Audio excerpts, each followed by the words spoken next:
व्यापक रूप में नहीं लिखा है, जनरल फॉर्म में नहीं लिखा है, तो हम उसे पहले क्या करेंगे, अरेंज कर लेंगे इस फॉर्म में। तो हमने देखा कि जो आगे पीछे लिखे हुए थे हम इस व्यापक रूप में उसे अरेंज करने के बाद हमने क्या कराया, इन दोनों की तुलना कराई। क्या कराई हमने, तुलना। व्यापक समीकरण से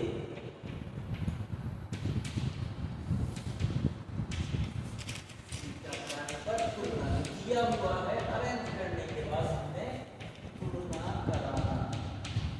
ठीक है, तो हमने तुलना कराई। तो यहाँ पे देखो एक्स स्क्वायर का कोएफिशिएंट क्या है, 1, और यहाँ एक्स स्क्वायर का कोएफिशिएंट क्या है, g। a की वैल्यू 0। यहाँ एक्स वाई का कोएफिशिएंट क्या है, 2h, और यहाँ एक्स वाई का कोएफिशिएंट क्या है, माइनस का 2। 2 से 2 कट गया, h कितना आ गया, माइनस। फिर हमने देखा वाई स्क्वायर का कोएफिशिएंट यहाँ क्या है, 1, और यहाँ वाई स्क्वायर का कोएफिशिएंट कितना है, b, तो b को कितना आ जाएगा, 1। अब यहाँ देखें, यहाँ पे x का कोएफिशिएंट कितना है, 2g, और यहाँ पे x का कोएफिशिएंट कितना है, 6, यानी 2g कितना हो जाएगा, 6 हो जाएगा। तो हमने वहां भेजा तो अपॉन में चला गया, कट गया, कितना आ गया। यहाँ देखें y का कोएफिशिएंट क्या है, 2f, यहाँ पे y का कोएफिशिएंट क्या है, माइनस का 4, यानी 2f कितना होगा, -4। हमने 2 को उस तरफ भेजा तो y में चला गया डिवाइड में, तो 2 से काटा तो कितना आ गया, -3। ठीक है, यहाँ पे c कांस्टेंट है, यहाँ पे 5 कांस्टेंट है, तो c की वैल्यू क्या। अब हमें इन कोएफिशिएंटों को निकालने के बाद क्या करना होता है, विविक्तर का मान निकालना। ये क्या है आपका विविक्तर।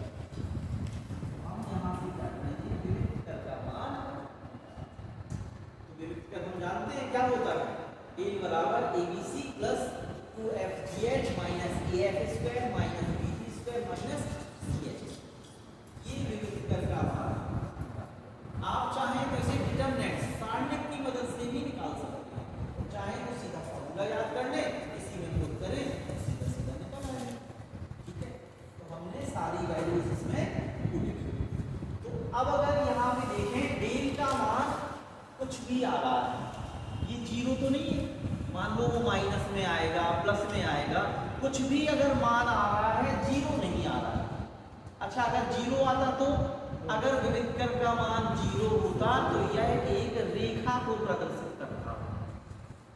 0 नहीं है तो ये रेखा नहीं बनाएगा, ये या तो अतिपरवलय बनाएगा, या परवलय बनाएगा, या दीर्घवृत्त बनाएगा, या समकोणिक परवलय बनाएगा। तो उसकी कंडीशंस क्या है, एच स्क्वायर और ए बी में एक रिलेशन होता है। ठीक है, तो एच स्क्वायर और ए बी हमने निकाला।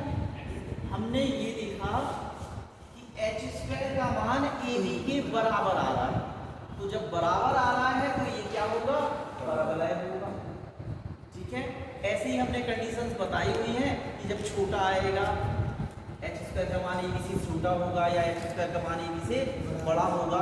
तो ऐसे सारी कंडीशंस के लिए पहले फॉर्मूले बता दो। तो यहाँ पे क्या आ गया, एच स्क्वायर का मान ए बी के बराबर आ गया, तो ये क्या होगा, एक परवलय। ठीक है, बस इस चैप्टर से इतना ही आपको आइडेंटिफाई करते हैं बस।